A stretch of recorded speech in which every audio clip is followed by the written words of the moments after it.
Bonjour à toutes et à tous et bienvenue dans ce briefing de marché de Training University Center. Nous sommes le mercredi 15 décembre 2021. Il est 8h37. Je vous laisse prendre connaissance de l'avertissement légal sur les risques et on va pouvoir démarrer.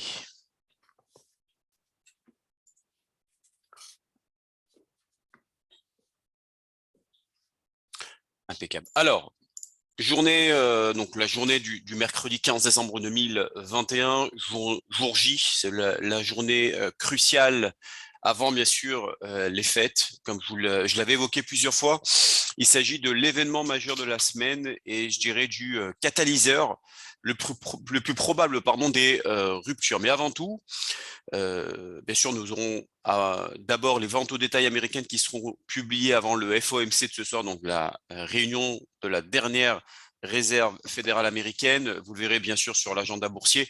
Et bien sûr, le résultat affectera forcément le positionnement avant la décision sur les taux. Aussi, ce qui est très important, c'est que les dépenses de consommation jouent un rôle important dans la politique de la Fed et un ralentissement des dépenses dans un contexte d'incertitude lié notamment à ce fameux variant Omicron pourrait bien sûr atténuer les attentes d'un resserrement plus rapide de l'année prochaine. En tout cas, lorsque aujourd'hui le président de la Fed, Jérôme Powell, qui a déclaré qu'il était temps de retirer l'expression entre guillemets inflation transitoire dans la première semaine de décembre, il a donné aux investisseurs le temps d'anticiper la fin de l'assouplissement quantitatif, donc le fameux quantitative easing pour 2022. Maintenant, les investisseurs, bien sûr, chercheront des réponses à différentes questions, je dirais à 3 questions de la décision sur les taux de décembre. La première question, c'est de savoir comment ce soir, la Fed va-t-elle réduire ses taux par mois, de combien, je dirais, elle réduira ses taux. La deuxième question, c'est combien de hausses de taux il y aura en 2022. Et la troisième interrogation, c'est quelles sont les prévisions de croissance et d'inflation pour 2022-2023. Voilà, les 3 questions fondamentales qu'il faudra bien sûr superviser ce soir lors de la réunion de la Fed. Actuellement, il faut savoir que la Réserve fédérale américaine est en passe de réduire ses achats d'actifs de 15 milliards de dollars par mois. Il faut savoir que ça a démarré depuis le mois de novembre. On attend tous que la Fed double à minima, je dirais, ce montant pour atteindre au moins 25 à 30 milliards de dollars. Il est important de savoir que toute mesure, je dirais, inférieure à ce chiffre pourrait faire chuter le dollar américain. Plus la réduction mensuelle est importante, plus elle est haussière pour le dollar américain et baissière, bien sûr, pour les actions d'entreprise. À noter que le dernier pointage de cette fameuse réunion a été publié donc en septembre 2021 et à l'époque, une seule hausse de taux était prévue pour 2022. Cependant, ce qu'il faut savoir, c'est qu'il y a 9 des 18 membres de la Réserve fédérale américaine, soit 50%, ont prédit une hausse des taux en 2022. Donc, avec une inflation proche de son plus haut niveau depuis 4 décennies, depuis 1982, plus de la moitié des décideurs américains seront donc favorables, je dirais, à une hausse l'année prochaine et un nombre croissant d'entre eux envisageront bien sûr un resserrement de 50 points de base. Alors, le DXY, le fameux dollar américain, qu'on abordera bien sûr sur la partie technique lors du programme du jour, se négociera en forte hausse si plus de la moitié des membres de la Fed envisagent au minimum 2 hausses de taux l'an prochain. Les prévisions d'inflation, on en a parlé plusieurs fois lors des revues précédentes, pourraient être bien sûr revues à la hausse, mais comme la croissance, je dirais, culmine avec ce fameux variant Omicron, les prévisions de PIB pourraient être revues à la baisse, qui pourrait donc, ce qui serait, je dirais, baissier pour le fameux DXY, donc le dollar américain. On verra bien sûr comment la Fed décrira, je dirais, l'inflation à l'avenir. Le terme qui revient assez souvent, c'est le terme transitoire. Est-ce que ça reste transitoire ou c'est devenu assez permanent? Est-ce que le mot transitoire a disparu, je dirais, de la déclaration du FOMC? Ça surveille de près ce terme qui est abordé par Jérôme Powell à de maintes reprises. Alors en tout cas, la décision sur les taux du FOMC, le fameux dot plot et les projections économiques seront bien sûr publiées à 14 heures, heure américaine, suivi bien sûr de la conférence de presse de Powell à 14h30, ce qui fait bien sûr 20h et 20h30 heure française. En ce qui concerne le trading et bien sûr de la décision du taux de FOMC, il existe 3 approches différentes. La première, et probablement je dirais la plus risquée, consiste à se positionner pour un resserrement plus agressif donc de la Réserve fédérale américaine, donc de la Fed l'année prochaine, et à prendre une position avant l'annonce. Avant l'annonce, pardon, en sortant bien sûr peu après. Alors ça, c'est vraiment à éviter puisque c'est bien sûr assez risqué lors d'une annonce de pouvoir se positionner juste avant l'annonce et de pouvoir sortir juste après. Ça, c'est la première approche. La deuxième approche, bon, bien sûr, avant la deuxième approche, il faut savoir qu'un mouvement initial est souvent rendu rapidement parce que les opérateurs de marché qui ont pris des positions avant la décision de resserrement prendraient forcément des bénéfices après la publication initiale. Ça serait plutôt une variation qui pourrait avoir lieu avec une certaine, on va dire, des dents de scie, puisqu'on ne pourrait pas avoir de tendance de fond tant que la conférence de presse ne sera pas terminée, puisqu'il peut y avoir des questions qui vont être abordées lors de cette conférence de presse.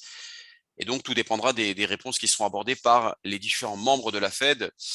La deuxième façon d'opérer avant donc, la décision du FOMC, c'est bien sûr d'attendre environ 30 à 45 minutes après que Jérôme Powell ait parlé, de laisser le marché faire un petit peu son évaluation finale et d'acheter ou de vendre, puisque vous pouvez faire bien sûr de la vente à découvert sur votre plateforme, donc de vendre à la rupture du sommet ou du creux post-réaction. Ça, c'est très important.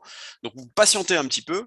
La Réserve fédérale, donc la décision du FOMC a été rendue. Vous attendez après une demi-heure, 45 minutes, puisque vous pouvez opérer même la nuit sur la plateforme. Vous attendez qu'il ait parlé, différentes questions, de commencer à laisser passer le marché. Et à partir de ce moment-là, vous pouvez éventuellement vous positionner. La troisième façon, c'est du tout de ne pas intervenir, d'attendre que je dirais comment dirais-je, la poussière retombe et de négocier éventuellement à l'ouverture sur le marché asiatique. Voilà les 3 approches que vous pouvez avoir lors de cette réunion de la politique monétaire. Alors, au niveau du calendrier économique, une journée assez chargée puisque une journée importante au moment où je vous parle, donc dans quelques minutes, vous allez avoir l'IPC, l'indice des prix à la consommation concernant la livre sterling, donc au Royaume-Uni. Vous avez les ventes au détail aux États-Unis. Cet après-midi, cet indicateur qui est quand même assez surveillé par la Réserve fédérale américaine. Il faut savoir que les ventes de détail mesurent la variation de la valeur totale ajustée à l'inflation des ventes au détail. Donc c'est un indicateur de premier plan que les banques centrales regardent, et donc notamment ce soir la Fed va regarder bien sûr cet indicateur de premier plan parce que ça prend en considération les dépenses de consommation que représente la majeure partie de l'activité économique globale. Il est évident qu'une lecture plus élevée que prévu, soit au-dessus des 0,9, en tout cas mensuel, et 0,8 les ventes au taille principales et générales, plus élevé est considéré comme positif pour le dollar américain. Donc le dollar risque de se renforcer à ce moment-là si le résultat est positif. En revanche, une lecture plus basse est interprétée comme négative pour le dollar américain, donc le dollar américain risque de se déprécier. L'IPC également au Canada à 14h30, vous avez bien sûr comme chaque mercredi les stocks de pétrole qui sont également supervisés et bien évidemment, comme je vous l'avais évoqué en introduction, les projets bien sûr du FOMC avec le communiqué, la décision bien sûr sur les taux qui risque d'être inchangée bien sûr pour cette fin d'année avant les fêtes, et bien sûr la conférence de presse ce soir donc à 20h30 juste après les taux. Bien sûr, vous avez également, si vous travaillez un petit peu, et d'ailleurs ça sera un actif à surveiller éventuellement à se positionner, c'est la devise néo-zélandaise que je vous aborderai donc lors du programme du jour, puisqu'on va aborder une paire de devises majeure, sur le NZD CHF. On regardera cela ensemble. Le PIB sera publié aux alentours donc de 22h45. Alors, au niveau du programme du jour, aujourd'hui, mercredi 15 décembre, nous allons aborder donc l'indice qui est le plus prisé, le plus travaillé par les institutionnels, les asset managers, l'Eurostoxx 50, l'Europe 50 sur votre plateforme. Vous avez bien sûr le fameux DXY, l'US Dollar Index, l'argent, qui suit un petit peu son grand frère, le métal jaune. Et enfin, vous avez le NZD CHF que je vous avais évoqué juste avant. Alors, au niveau de l'Eurostoxx 50, vous avez effectivement, on va passer sur la partie graphique. Alors là, vous avez le Eurostoxx 50. À droite, vous avez l'Eurostoxx 50 sur une unité de temps hebdomadaire. À gauche, vous avez l'Eurostoxx 50 sur l'unité de temps journalière. On va d'abord regarder sur du moyen long terme que nous donne cette configuration graphique. Alors déjà, avant toute chose, ce qui est très important, c'est que sur du moyen long terme, depuis l'intervention, depuis la chute donc des premières annonces notamment du Covid-19, on a eu effectivement une forte dépréciation sur l'Eurostoxx 50 puisque le prix a chuté de quasiment, je vais vous dire ça tout de suite, entre, si on reprend un petit peu les 3780 vers le mois de mars 2020, on a eu une chute quasiment de 1500 points. Et depuis, bien sûr, la reprise est de rigueur comme l'ensemble des indices, que ce soit américains comme européens. Ce qui est très important, c'est qu'on est sur une oblique. D'accord. Donc, vous avez un premier creux ici, un deuxième creux ici, un troisième creux ici qui a lancé donc deux chandeliers verts. Mais c'est vrai que ces derniers jours, on a une accumulation de journées négatives sur l'ensemble des indices européen. Alors, est-ce qu'on assiste tout simplement à un retracement ou une phase de repli qui risque de se poursuivre sur notamment les indices européens et donc bien sûr l'Eurostoxx 50? C'est probable, c'est fort probable dans le contexte où là, par exemple, vous avez ce qu'on appelle une divergence baissière. Alors, je vous rappelle pour ceux qui nous rejoignent, une divergence baissière, c'est quoi? C'est quand vous avez par exemple ici des pics qui sont de plus en plus hauts et que en bas vous avez l'indicateur où les pics sont de plus en plus bas. Vous voyez que l'indicateur chute et le prix est en train de chuter. Je vais vous montrer un schéma qui vous explique un petit peu tout cela. Donc là, vous avez effectivement des pics de plus en plus hauts et en bas, vous avez l'indicateur de plus en plus bas. Alors, qu'est-ce qu'il faut en conclure de cela? C'est tout simplement que lorsque vous avez ce type de divergence, souvent, il faut suivre ce que nous donne l'indicateur en bas. Donc, on voit que les pics sont de plus en plus bas, ce qui veut dire qu'on risque d'avoir un essoufflement sur le prix de la valeur, sur le prix de l'action, sur le prix de l'indice, des matières premières. C'est représentatif sur l'ensemble des valeurs. Là, vous avez donc des pics de plus en plus bas. Donc, le prix, notamment au-dessus, est censé chuter. Effectivement, la chute a déjà eu lieu. On va dire qu'il y a une forte chute qui a eu lieu entre la semaine du 15 novembre et la semaine du 22 novembre. Donc, on risque encore d'avoir une chute pour aller chercher le support oblique, en tout cas sur du moyen terme, pour aller chercher les 4000, à peu près 4060, 4070. Ça serait l'objectif donc de l'Eurostoxx 50. On va regarder en journalier ce que nous préconisent un petit peu les graphiques. Alors, ce qui est intéressant en journalier, c'est que vous avez effectivement ici une forte chute, un rebond, une nouvelle cassure. C'est que là, on est tout simplement sous le nuage de l'Ichimoku. Vous voyez, là, vous avez un nuage haussier. Là, l'indicateur, le prix est en dessous. Donc, il y a effectivement des barrages au-dessus de la tête de l'Eurostoxx 50. Tout nous porte à dire qu'on peut avoir effectivement une chute sur l'Eurostoxx 50. Et si vous souhaitez vous positionner à l'achat sur cet indice, il serait susceptible, il serait judicieux, je dirais, de pouvoir se positionner sur ce niveau de support et éventuellement gérer vos stops en dessous pour pouvoir avoir un point d'achat intéressant. Mais en tout cas, tout nous porte à dire que pour le moment, l'indice européen est plutôt orienté à la baisse. On va regarder ensemble ce que préconisent les analystes trading central sur l'Eurostoxx 50 en intraday, c'est-à-dire dans la journée de ce mercredi. L'objectif, c'est les 4128, 4000, voilà, 4100, comme vous le voyez ici, tant qu'on est en dessous des 4211. À partir du moment où le marché repart au-dessus des 4211, alors là, on change de fusil d'épaule et on va aller chercher les 4240, 4270 en intraday. Donc ainsi bien évidemment que dans la journée. On va passer sur l'autre actif, notamment le fameux DXY, donc l'US Dollar Index, qui sera bien sûr impacté ce soir par rapport à la réunion de la Réserve fédérale américaine. Alors c'est intéressant, on va d'abord regarder l'analyse en hebdomadaire. On voit effectivement cette forte accélération, notamment sur l'indice américain, le dollar américain. Donc là, depuis le gros niveau de support que vous avez eu pendant les semaines de janvier 2021 et mai 2021, le marché a affiché ce qu'on appelle un double bottom. Et d'ailleurs on va le regarder également sur du journalier. En tout cas, tout nous porte à dire que pour le moment le dollar américain est orienté fortement à la hausse. L'objectif sur du moyen terme, c'est d'aller chercher les 97,40 à peu près. Donc on a un objectif assez intéressant sur le dollar américain. Pourquoi on pourrait les chercher plus haut? Parce qu'il faut savoir une chose, c'est que lorsqu'on a un double bottom, généralement ce qu'on a à l'intérieur de ce W, vous voyez ici vous avez une forme de W, hein, d'accord? Donc vous reportez exactement ce que vous avez à l'intérieur de ce W. Donc par exemple là, je trace ce que j'ai à l'intérieur de ce W et je vais vous montrer le schéma tout à l'heure pour vous expliquer. Et vous le reportez au-dessus, après la cassure de ce qu'on appelle la ligne de coup.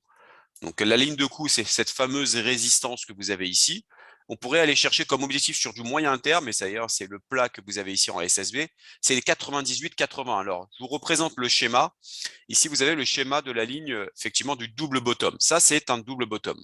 Hein, bien sûr, pour votre culture intellectuelle, si vraiment vous voulez vous renseigner un petit peu qu'est-ce qu'un double bottom, je vous inviterai à regarder sur Google. Vous avez effectivement donc une forme de W, et comme je vous l'ai montré sur le graphique du DXY, vous avez ici donc cette fameuse l'objectif que vous avez là, vous le reportez au-dessus et ça pourrait effectivement donner votre objectif. C'est un peu ce qu'on a fait sur le graphique où là vous avez le W, vous reportez exactement ça au-dessus de la ligne de coup, ça sera les futurs objectifs du moyen terme. Mais déjà dans un premier temps, ce que vous pouvez aller chercher, c'est les 97,40 voire les 98,80 si on casse les 97,40. Ça c'est la vue hebdomadaire. En journalier, c'est ça qui est intéressant, on a également une forme de double bottom, mais sur du court terme. Vous voyez que là, vous avez le W, d'accord, qui est en train de se mettre en place. Ça, c'est la fameuse ligne de coup. Donc ça sera le futur objectif sur du, je dirais, court terme, parce que on est en journalier, chaque bougie représente une journée de cotation.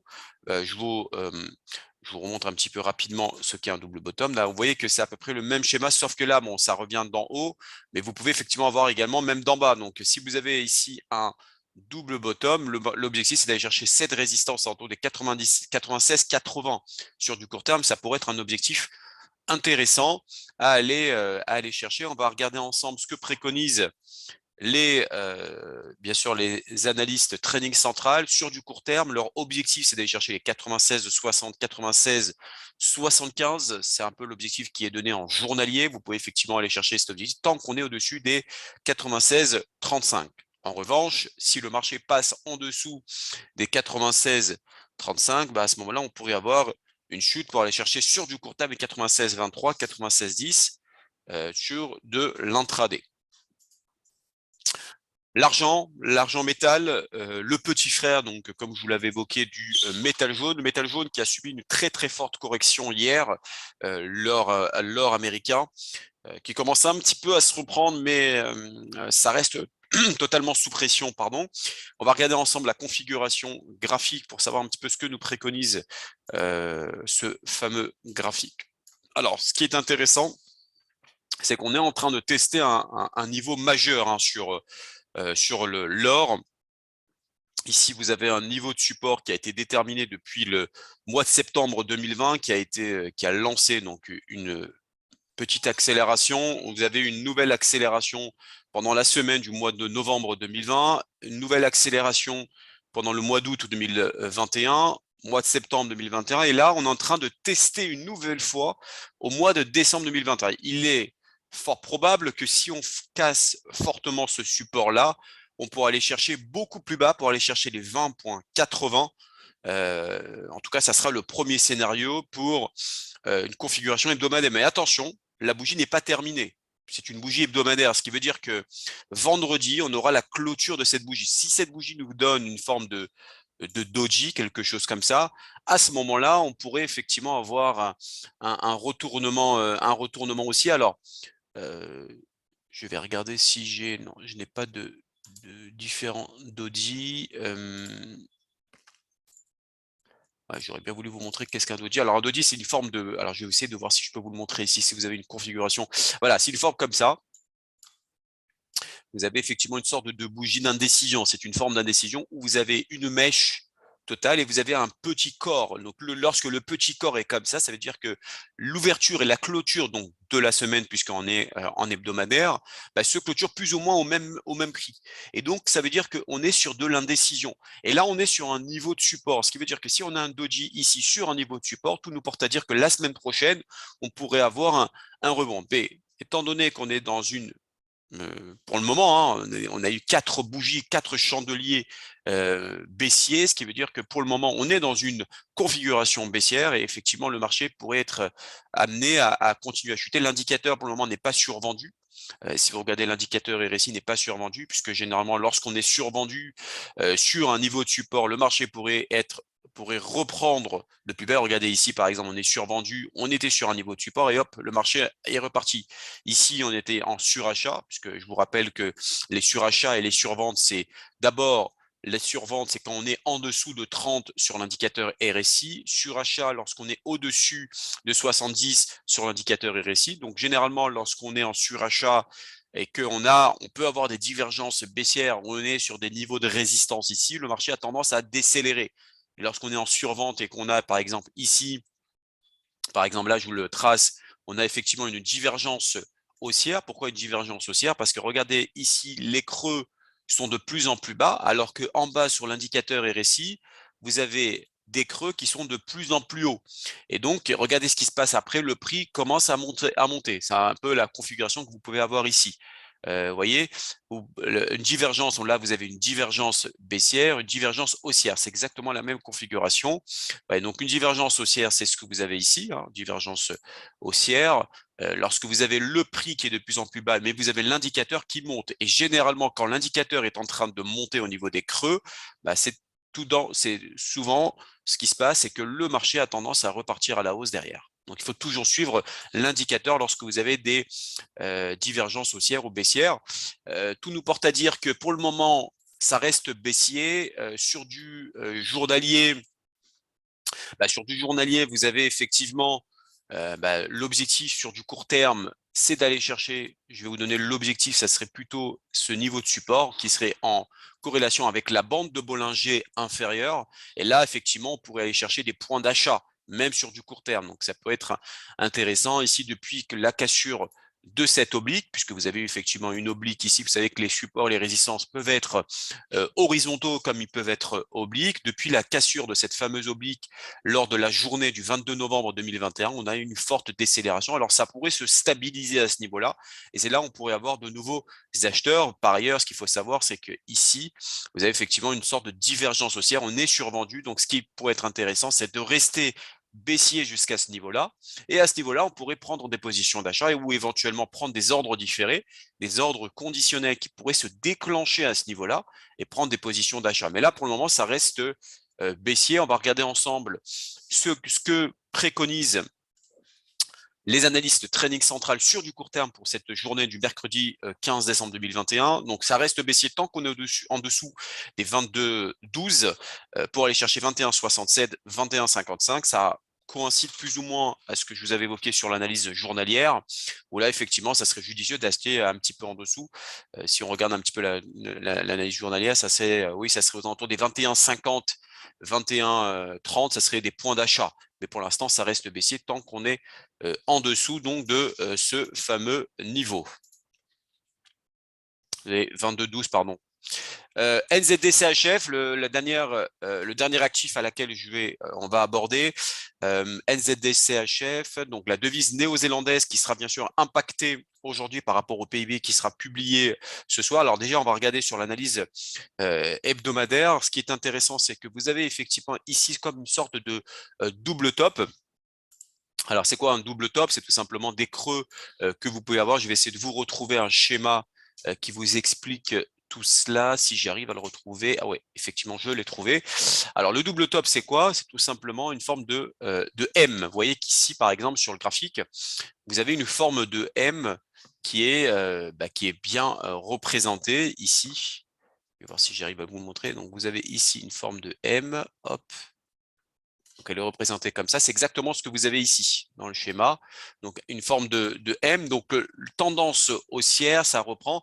Le marché a un potentiel pour aller chercher ce niveau-là, puisque vous savez que on a souvent ce qu'on appelle un pullback. Un pullback, c'est un retour sur un ancien niveau de support. Alors, à noter que là, je suis en hebdomadaire. Ça veut dire que chaque bougie représente une semaine de cotation. Là, vous avez effectivement comment dirais-je, le pullback, pardon, la ligne de coût qui est ici. L'objectif sur le NZD-CHF sur du moyen long terme, c'est d'aller chercher les 0,6340, soit les 61,8% des Fibonacci, soit 0,6350. Hein, c'est la quatrième décimale après la virgule. On est à l'achat sur le NZD-CHF. On peut aller chercher cet objectif-là, voire même si ça franchit ce niveau-là, c'est pour aller chercher les 0,64 et éventuellement à ce moment-là, on pourrait avoir de nouveaux vendeurs qui pourraient se positionner. En journalier, effectivement, on a un petit niveau de support ici. Donc, chaque bougie représente une journée de cotation. Sur du court terme, on pourra aller chercher les 0,6320, voire les 0,6360. Ça pourrait prendre quelques jours. En tout cas, tout nous porte à dire que depuis ce support-là, on pourrait avoir un rebond. En plus, on est survendu ici au niveau du RSI. On est sur un niveau de support et on pourrait avoir un rebond sur cet actif. On va regarder ensemble ce que préconise les analystes trading central. On reste dans la même direction, même si ça consolide depuis quelques jours maintenant. Le marché reste quand même dans une configuration haussière. On peut aller chercher 0,72, 62, pardon, 93, 0,63, 0,8, tant qu'on est au-dessus des 0,62, 39. En revanche, si ça passe bien sûr en dessous des 0,62, 39 dans un signal quotidien, à ce moment-là, on pourrait chercher 0,62, 15, voire 0,62, 00. Voilà pour ce mercredi 15 décembre 2021. Je n'ai plus qu'à vous souhaiter une excellente journée. N'oubliez pas ce soir la réunion de la Réserve fédérale américaine. Et je vous dis à demain pour un nouveau point de marché.